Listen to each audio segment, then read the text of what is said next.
Hello and welcome to Simply Balanced, the podcast where we dive into, all things balanced. I'm your host, Taylor Grosso, a registered dietitian with a passion to helping you find your unique balance girl aesthetic in this often hectic world.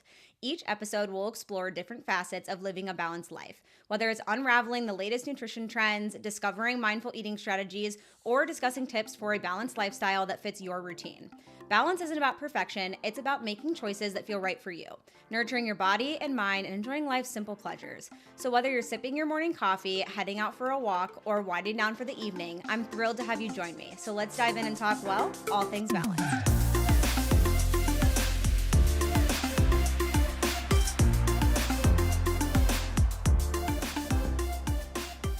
Hello, besties, and welcome back to the Simply Balanced podcast. I am so excited that you are all here per usual. And this week is going to be a fun one because we're going to talk about a little bit of science, but I'm going to make it super easy to understand. So I think what I've gotten from a lot of people in terms of what they're wanting to hear on the podcast is learning to understand why diets don't work, and specifically breaking down different diets that you see all over social media claiming that they're the best thing to ever exist on the universe. Well, before we dive into those diets, I think it's important to actually understand your metabolism, a caloric deficit, and metabolic adaptation. So we are going to talk about all three of those things today so that you can feel like you actually understand a little bit more about your body and why diets don't work. Okay, let's do a little science lesson. And I am freaking pumped for this episode because I think that where this really clicked for me and where I understood that eating less and moving more wasn't doing anything beneficial for me was when I actually learned about metabolism and how your body actually utilizes energy. And I think that it's oftentimes something that's not talked about online, definitely not enough, and not in the right way. Like when we see the metabolism talked about online, it's often these gimmicky things about like how to increase your metabolism by drinking lemon and cayenne water, which by the way is not going to work in case you were wondering. But I think it's important to actually understand how the body utilizes energy from a physiological standpoint. And I'm going to talk in science terms, but I'm going to try to make it as easy to understand as possible. So a couple of the things that I might refer to throughout the course of the episode: metabolism, basal metabolic rate, or BMR. All of those mean the exact same thing. So if you hear me use any of those terms, or you ever hear people online use those terms, all means the same thing. So when we're talking about our BMR, basal metabolic rate, it's the amount of calories that you burn at rest to simply exist and survive in this world. For most women, that's anywhere from 900 to 1,500 calories. Now, give that a second to sink in. I want you to think about the fact that in order to exist and survive in this world, your body burns anywhere from 900 to 1,500 calories for the average female woman. I know there's probably some men who are listening to this podcast, but we're focusing on the woman side of things today. Now, different things that go into that: breathing, circulation, cell production, maintaining your body temperature, digestion. We'll get into why under-eating contributes to poor digestion because, my goodness, the amount of women that have come to me with poor digestion, chronic constipation, and bloating, and have started to incorporate more satisfying meals and snacks into their lives and gotten rid of all of their digestive symptoms, it's absolutely insane. And we will dive in a little bit more to that. But like I said, I want that to soak in for a second. Basal metabolic rate, amount of calories that you burn at rest, and that is anywhere from 900 to 1,500 calories. Now, what people oftentimes get confused on is there's your basal metabolic rate, that amount of calories that you burn at rest to exist and survive. There's also something called total daily energy expenditure. So obviously, most of us don't just get to lay in bed and exist and survive all day, right? So we burn calories through other forms of movement, through things like digesting and metabolizing our food. We're going to go through each one, but that is what equates out to our total daily energy expenditure. So the amount of energy that you expend throughout the course of the whole day. There's 4 components that contribute to this total daily energy expenditure. So we've got that BMR, basal metabolic rate, that contributes to about 70% of your total daily energy expenditure. So obviously a pretty significant amount, right? But then we also have something called NEAT, non-exercise activity thermogenesis. A lot of big fancy words. Basically what it means is the movement that you do outside of organized exercise. So you know how people are like harping on getting your steps in, how people are talking about hot girl walks, how people always say like, all I did was start walking and like everything changed for me. Because NEAT contributes 15 to 20% to your total daily energy expenditure. And that's not just walking. That's like, if you're watching this on YouTube, you can see me moving my hands. It's literally any movement that you do throughout the course of the day, going up and down the stairs, walking through Target, looking at your little stuff to buy, walking through the grocery store, walking from, the gym parking lot into the gym. All of those things add up throughout the course of the day. And so when people say eat less and move more, a lot of the times, first of all, we don't want to eat less. But when people say move more, a lot of people think that means you need to do really high intensity workouts or really long workouts. You have to be at the gym for over an hour in order for it to count. But the reality is, if we could just walk, that's so underrated and so beneficial for our bodies, and obviously contributes to that total daily energy expenditure. And then the third thing that contributes is exercise, which this is one that we all know. We all talk about it all the time, but I want to make a point here. So when we think about exercise and its contribution to that total daily energy expenditure, it only contributes about 5 to 10% to that total daily energy expenditure. Now, when a lot of people think about exercise, they're thinking about it in the means of the fact that it burns calories, right? Like that is what most people's primary focus is when they are working out. It was me when I was addicted to my freaking Apple Watch. If I didn't get 600 calories on that Apple Watch, it did not count. My workout wasn't good enough. If I didn't sweat my balls off, if all of those things weren't happening, then I just simply wasn't burning calories, like in my head. That's the way that I thought. And I think that's how a lot of women view exercise, is that that's the only way that I'm going to burn calories throughout the course of the day. So I have to do an intense workout. I have to work out really hard. I have to work out for an hour or more than an hour, whatever it is. But the reality is, and this is not to say that exercise is not important. We're going to dive into that in a second. But if you only exercise to focus on the caloric burn or as a form of punishment, why would you want to keep doing exercise, right? Like there were so many times where I would drive to the gym and I was like, holy fuck, I don't want to work out today. Like, I just don't want to do this to myself again. And that's because the only reason that I was working out was in the means to burn calories, because I didn't understand how my body actually works and how my body actually utilizes and burns and energy. And when you flip that mindset to recognizing that exercise and movement should be something that's joyful, like I love moving my body now because I don't force myself to do anything. I don't force myself to do a long workout if I don't want to. I don't force myself to do high intensity classes every day. I don't force myself to run. I don't force myself to do these things that are going to quote unquote burn the most calories, because I recognize that I have so much more energy during my day when I move my body in the morning in a way that I enjoy. It decreases my anxiety. It increases my focus. We also know that exercising helps to increase mobility. It can improve your musculature. There's so many benefits to exercise that have not, honestly, caloric burn is the lowest on the totem pole when it comes to the benefit of exercise. So if you are someone who thinks about exercise as a form of caloric burn, or if you don't exercise, you're not burning any calories, think about this. It only contributes to 5 to 10% of your total daily caloric burn. So why not focus on exercise as something that you actually love to do because it makes you feel good? And it's going to make you feel good if, one, you like the type of exercise that you're doing, and two, you have that mindset around it versus forcing that calorie burn. So that was a little bit of a tangent, but I think it's super important because I think a lot of the times that is how we view exercise. And we think that, oh, if I don't exercise today, I'm just not going to burn calories. I don't deserve food. Do you remember that I said your body burns 900 to 1,500 calories to just simply exist and survive in a day? So you deserve nourishment, whether you exercise or not. And my goodness, your body also needs a rest day. So please take one, at least two during the course of the week, because people always say like gains are made in the gym. Yeah, you're going to break down your musculature when you're working out, and that's not necessarily a bad thing. You're breaking down the muscle tissue so that it can repair and grow and get bigger, but it can't do that if you don't ever give it a chance to recover. It's going to stay torn up. It's not going to do what you want it to do.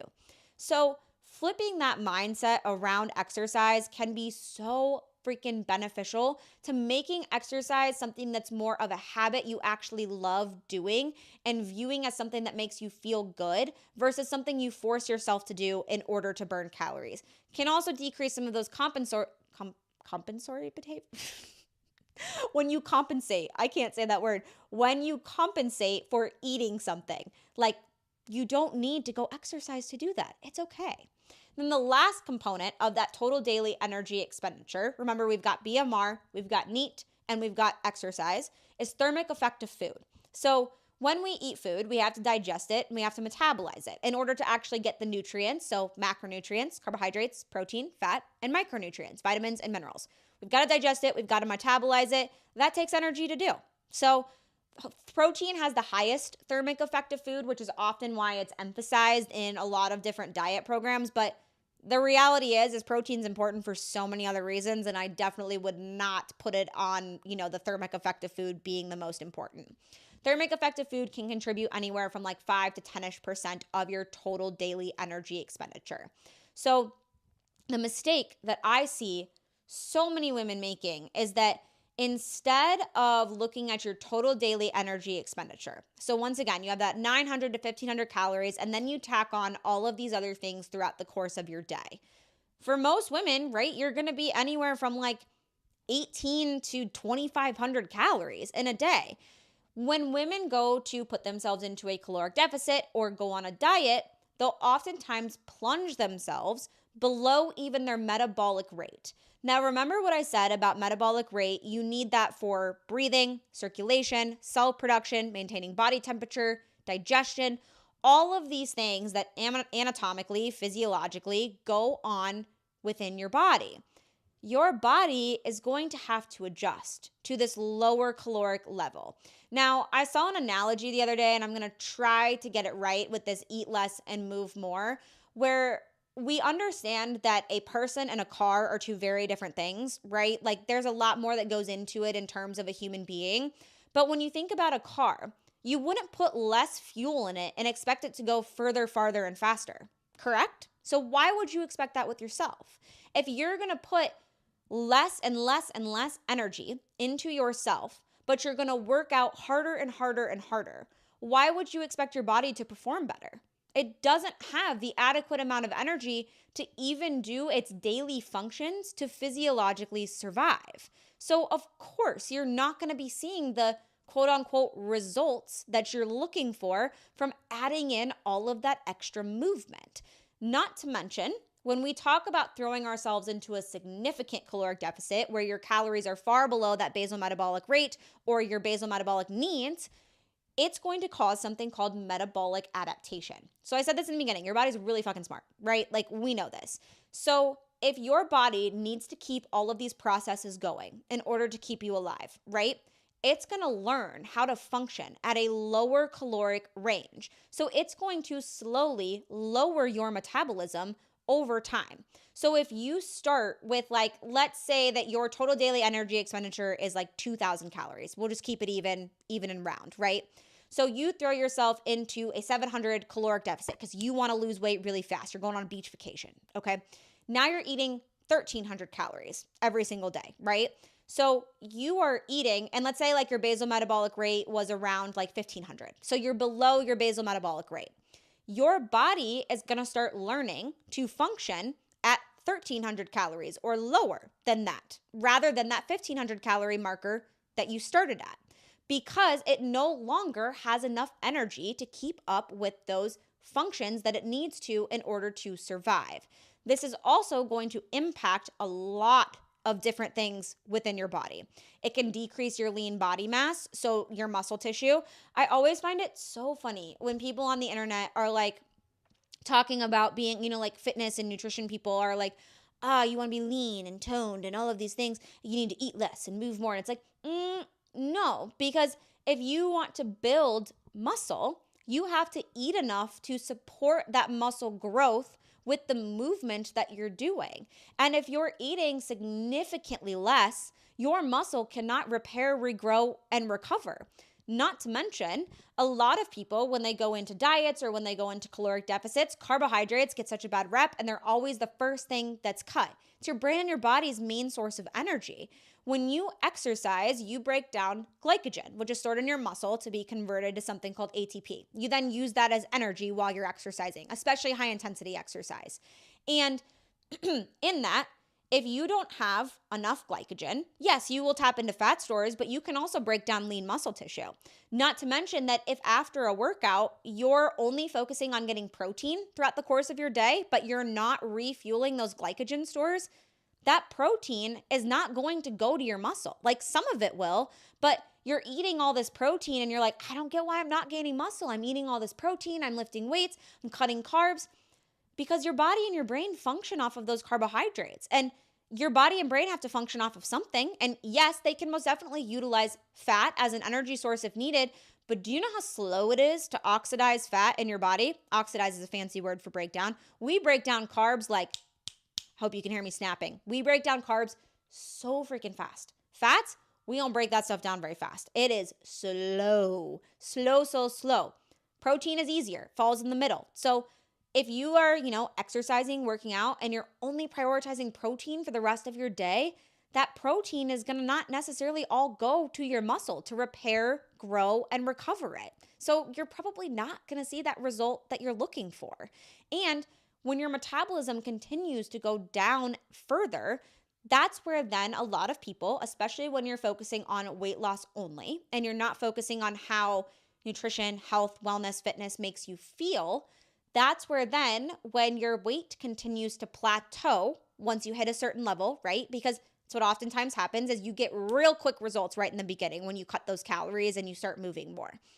But it's not sustained. You eventually plateau out. And then when the scale is not moving in the direction that you want anymore, you cut those calories even further, right?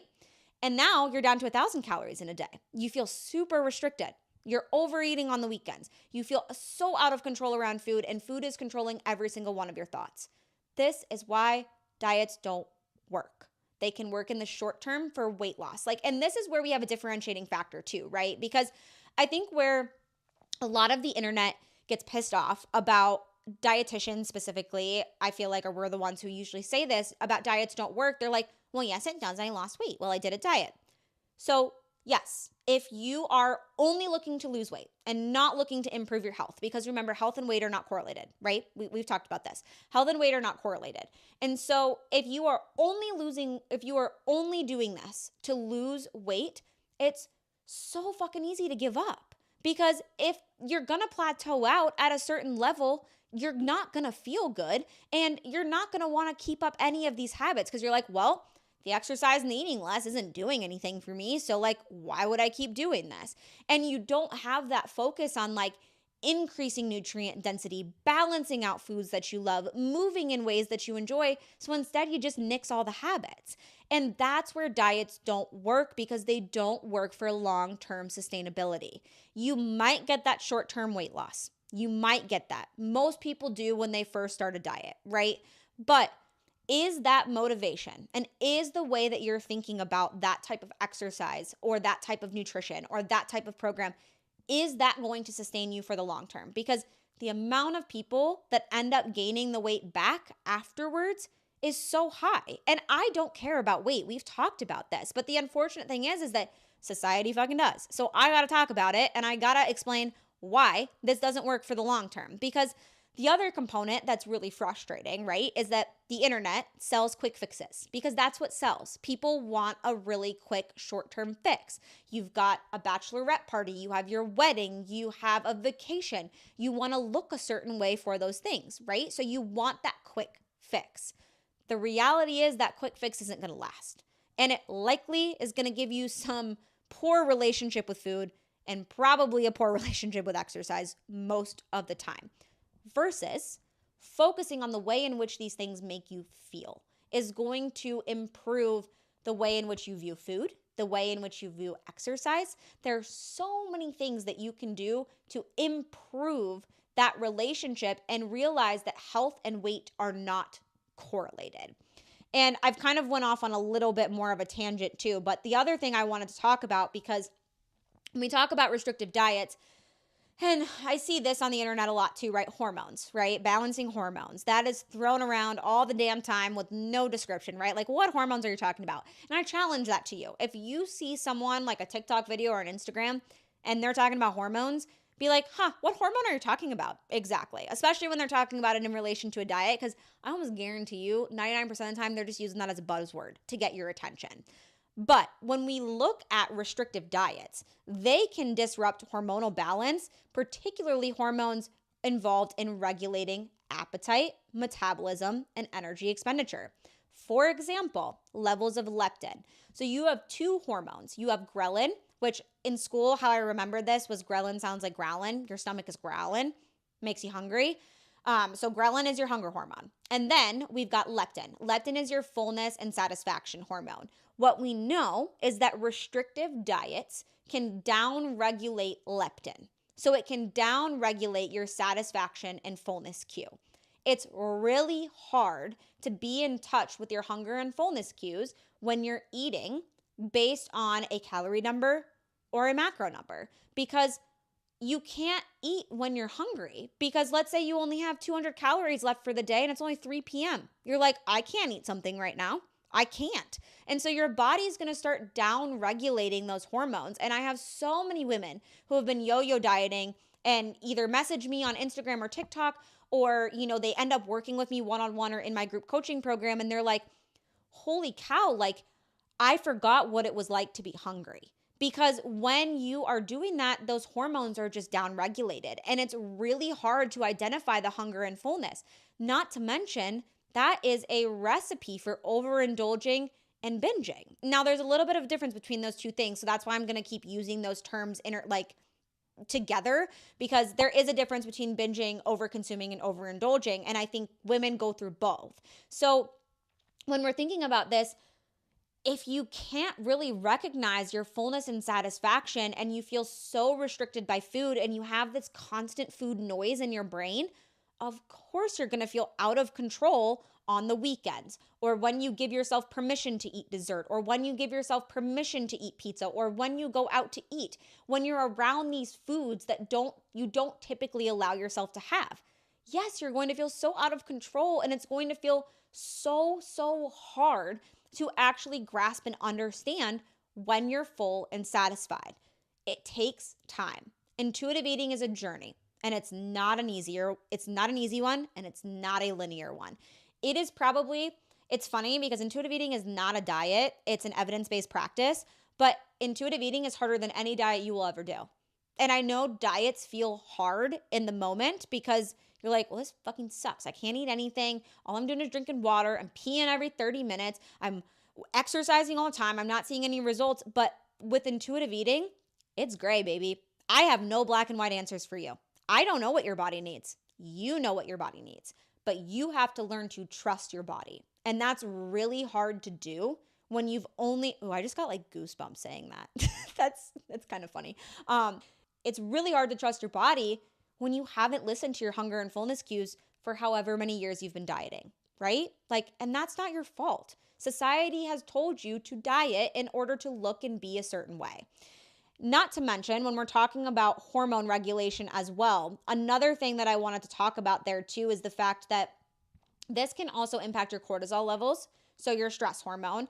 We talk a lot about, or there's a lot of buzz around cortisol on the internet. And what I think is really important is what we're seeing in studies is where we really see cortisol kicking up, especially in women, is when you're under eating and over exercising, because exercise is going to cause a cortisol spike. Okay. Like people who are on the internet, saying these high intensity workouts, you should never do them. And don't get me wrong. I've talked about this on my page as well.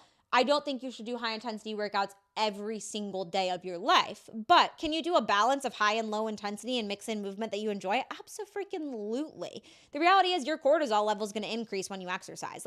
We want a little bit of a cortisol increase because we want our bodies to be able to adapt to stress. Cortisol is that stress hormone. And so in those moments, what we have to recognize, though, is when we are over-exercising and under-eating, that can chronically raise cortisol. That is what we are trying to avoid, because that can cause inflammation. That can cause us to feel horrible throughout the course of the day, cause decreased energy levels, all of these different things. So it's normal to have cortisol ebbs and flows throughout the course of your day. There's no one in this world who has steady low cortisol, but we want to make sure that we're not sitting in that chronic level of cortisol throughout the course of, under eating and over exercising. And then when we're also talking about hormonal regulation, another one that I think needs to be mentioned is insulin.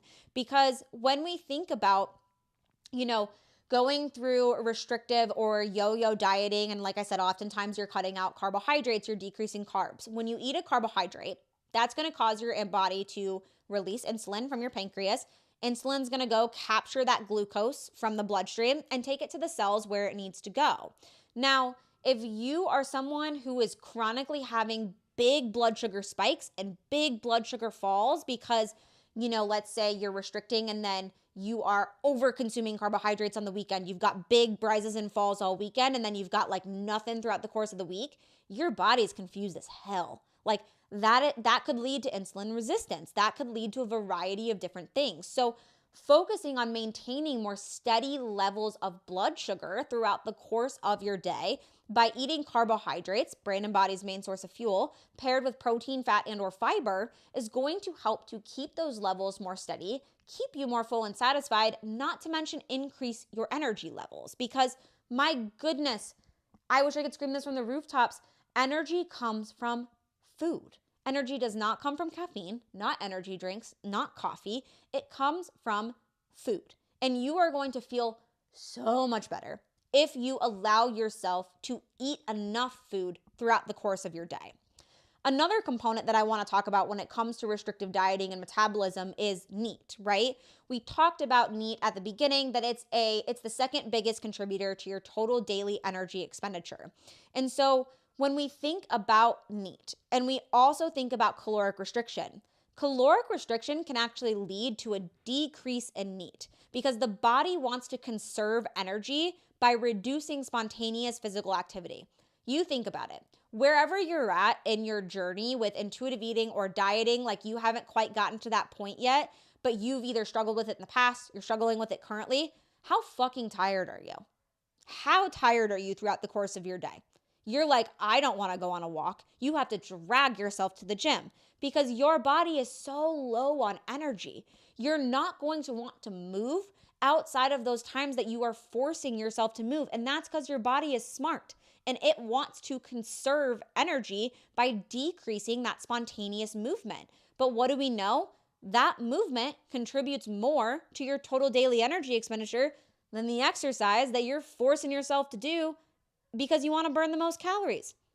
Isn't science crazy? It's wild. And it's also wild that the internet tells us the complete opposite of all of these things because people don't actually understand metabolism, how the body uses food, all of these different things. I can remember so vividly during the peak of my disordered eating days or eating disorder days, whatever you want to call it, where I would look in the mirror and I would be like, I don't understand. I would cry over this all the time. I don't understand. I feel like I am working my ass off. I am eating so clean, and yet I see no result whatsoever. I can't see any muscle on my body. I feel inflamed all the time. I'm bloated every single time I eat food. I feel exhausted. I don't understand why it's not working. This is what's supposed to work. This is what's supposed to make me look a certain way. And now, I don't care about aesthetics whatsoever. And I don't step on scales or things that measure my, musculature or my body fat percentage because my God, that would be triggering. But I would probably say I'm the most muscular I've ever been in my life. And I eat the most I've ever ate. And I work out the least I've ever worked out. And that's because I move my body so much more throughout the course of the day, not out of forcing myself to, but because I actually feel good. I love taking my dogs on my hot girl walk in the afternoon. It's so much fun. I love going to the gym with my husband in the morning. I love doing all of these things. I love food. I love getting a variety of food. I love not feeling like I'm boxed into eating the same damn meal every single day because I have to hit a certain calorie number.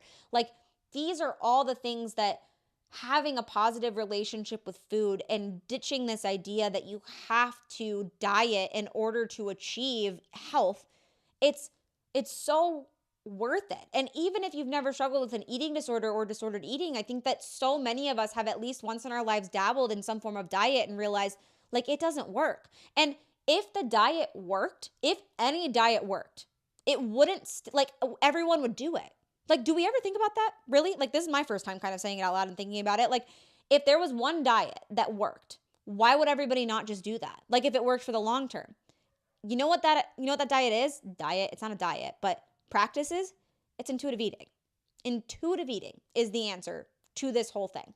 And now there are plenty of people who want to argue with me on the internet that intuitive eating does not work for everybody.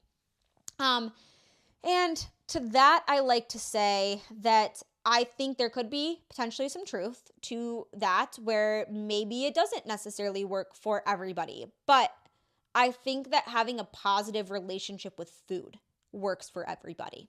And that is what we need to focus on, is removing that relationship of health to the scale, because that is what is our society's main focus. And that is so not the reality. And I think another thing that's really hard for women to understand is like, how do I know if I'm under eating? So I wanted to go through some of the common symptoms that you see in a woman who is under eating. Fatigue and low energy levels, I mentioned that already. That's a really common one. A lot of that has to do with the downregulation of your metabolism. Your body's trying to conserve energy.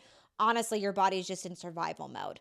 Hormonal imbalances, estrogen, leptin, progesterone, serotonin, melatonin. Did you know that insomnia is linked to disordered eating and eating disorders? The amount of women that I have come to me that are like, I don't sleep through the night, like ever. I haven't slept through the night in so many years. They start having a bedtime snack. They start increasing nutrient density throughout their days, sleeping like a fucking baby through the rest of the night.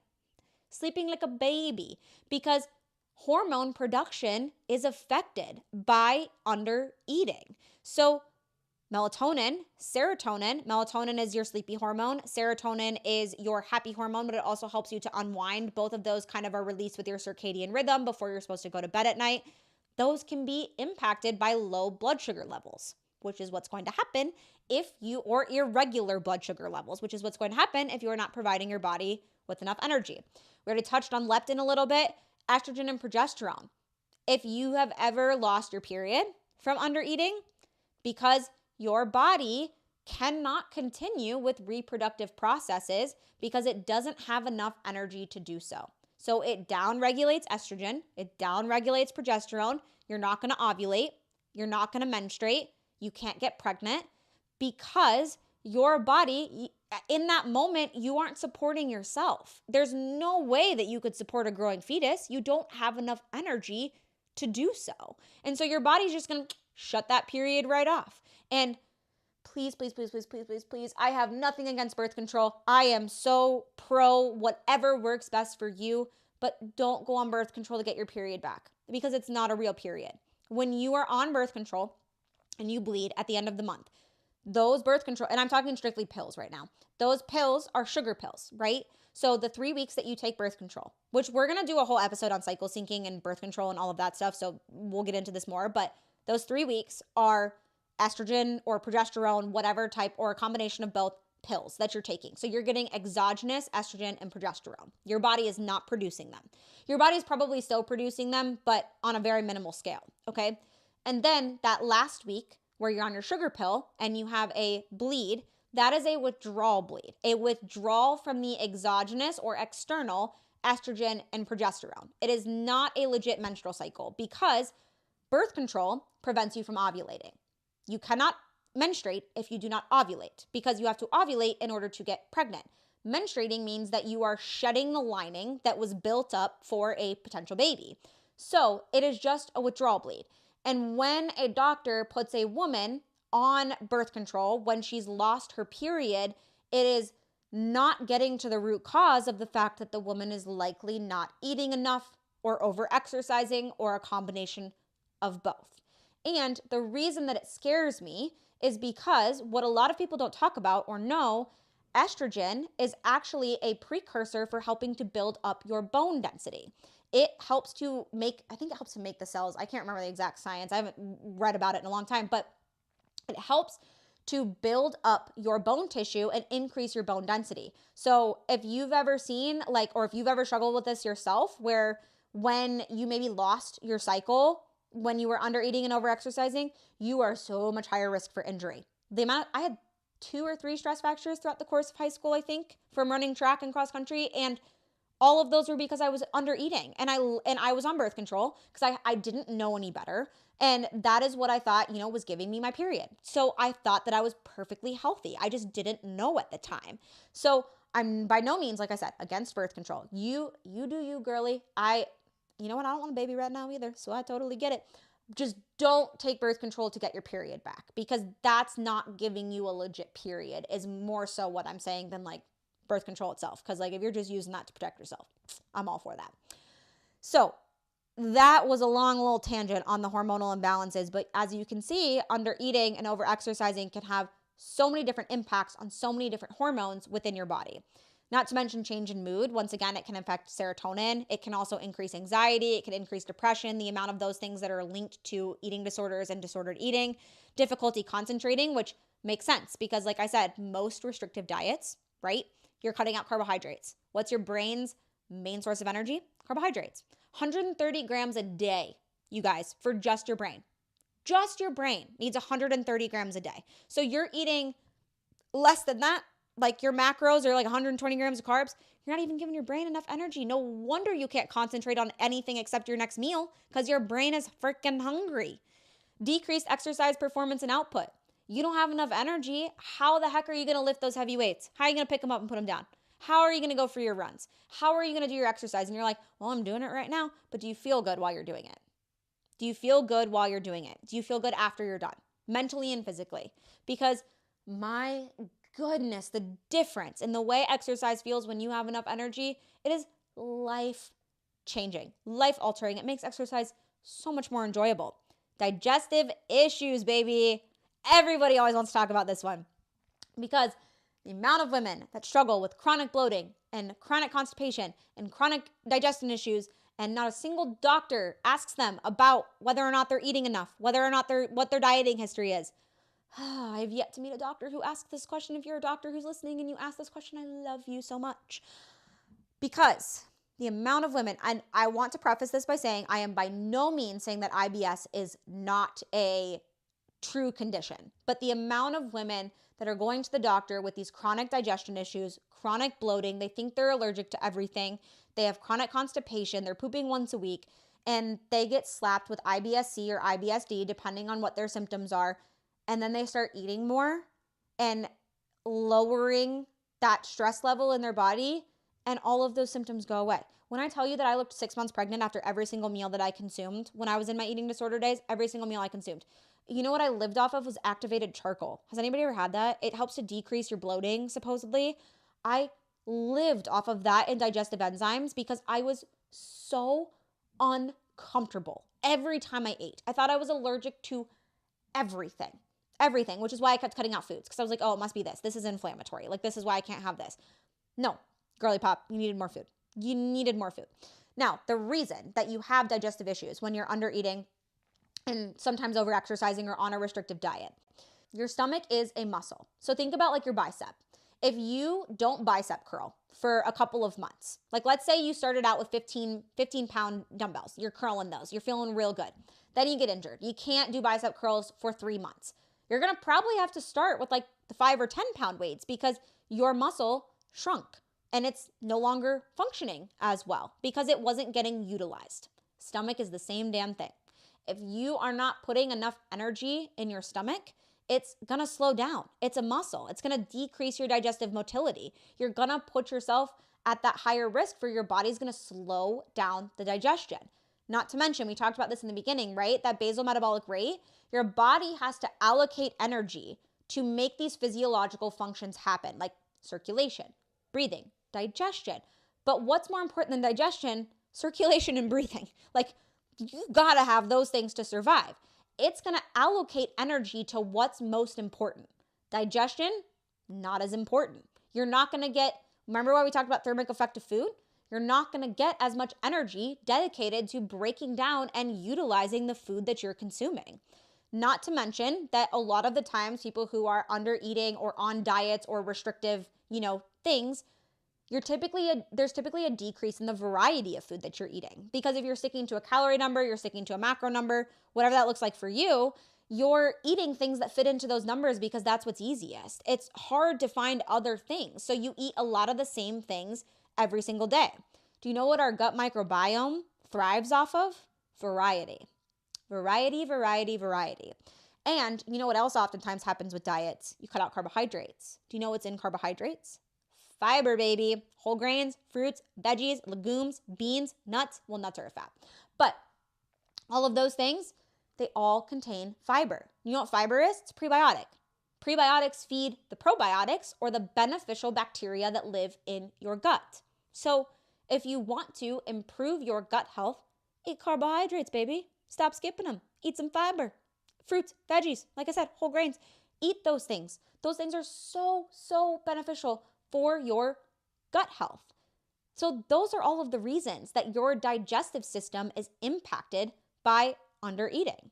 Then last but not least, this one's kind of just like a random one, but cold intolerance. Like if you were someone who's like, I am cold all the time, like I am never warm even when it's 90 degrees outside, your body, remember at the beginning, we said it has to allocate energy for things like body temperature regulation. Can't do that because it doesn't have enough. So you're going to be cold all the time. Okay, so those were some of the signs and symptoms of under eating. If you resonate with any of those, send me a DM because we need to chat a little bit more. But another thing I wanted to talk about, and we're getting kind of like long again. I'm trying to keep the podcast like not ridiculously long for you guys, but I like to talk, as you can tell.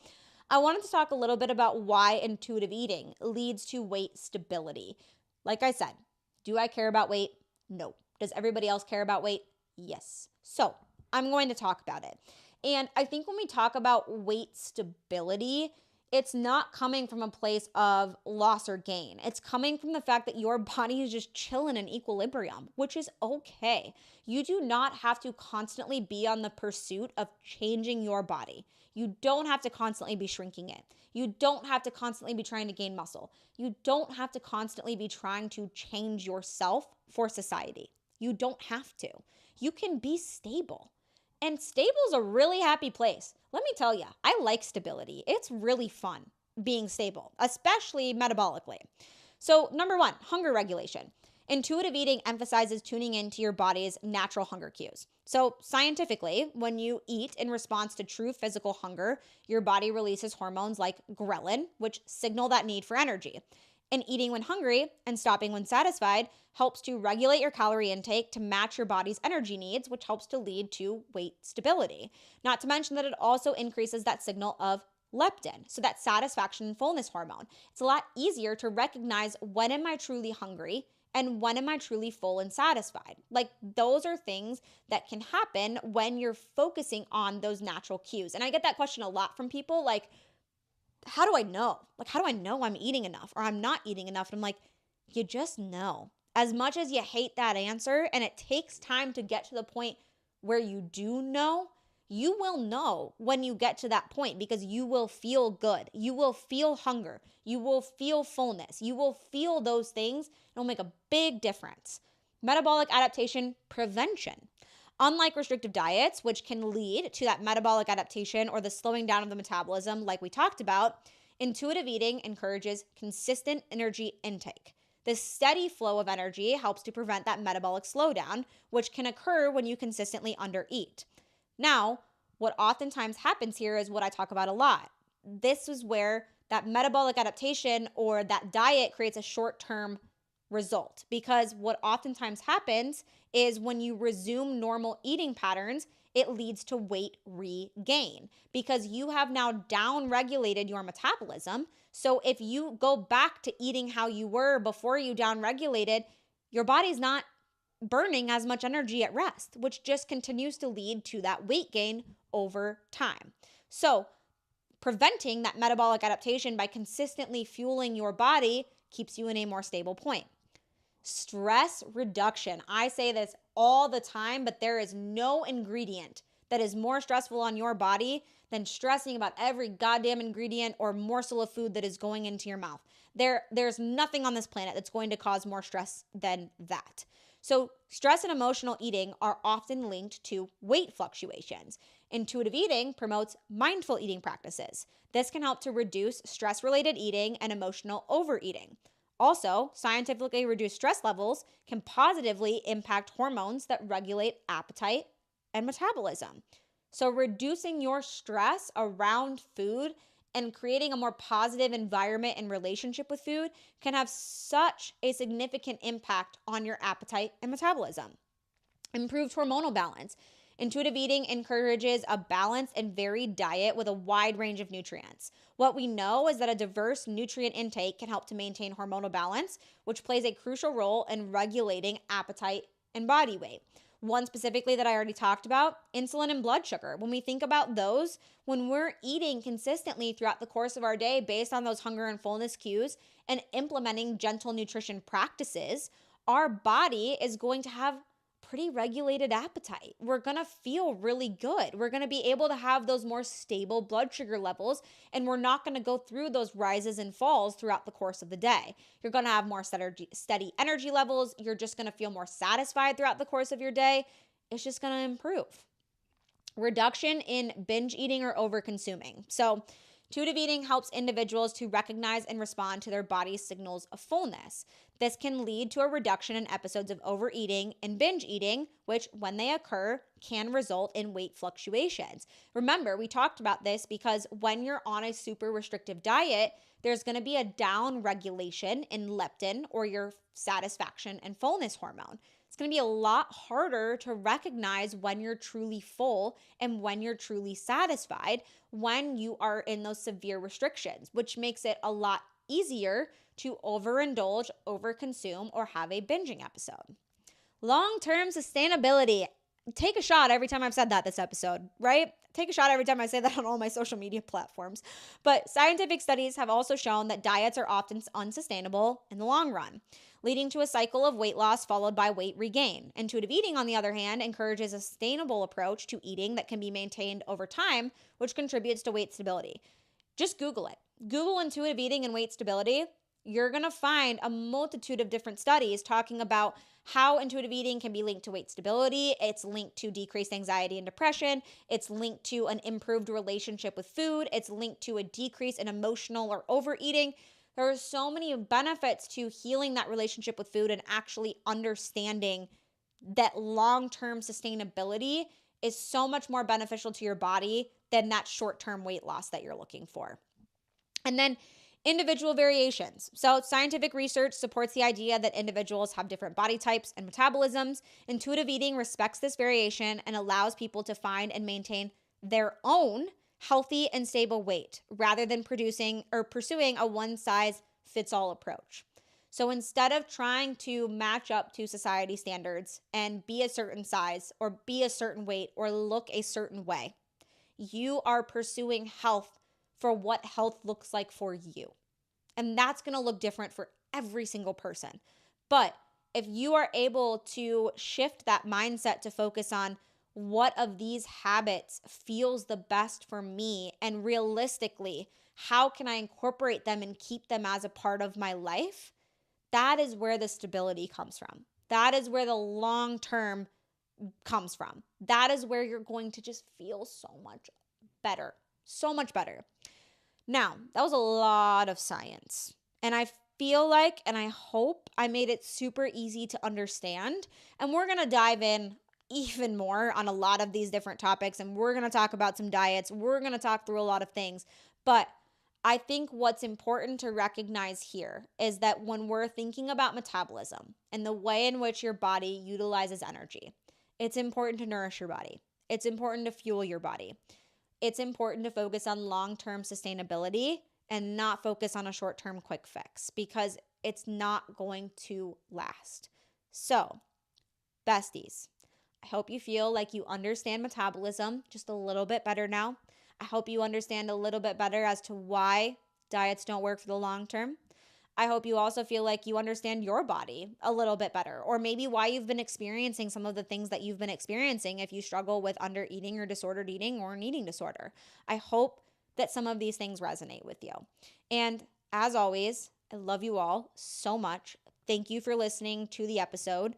And I am so appreciative that this is what I get to do. I'm so appreciative of you guys messaging me. I love when you guys send me messages. I love it. So please keep doing that. And I'm really happy that you're here. So that's it. That's all I got. And we'll be back next week.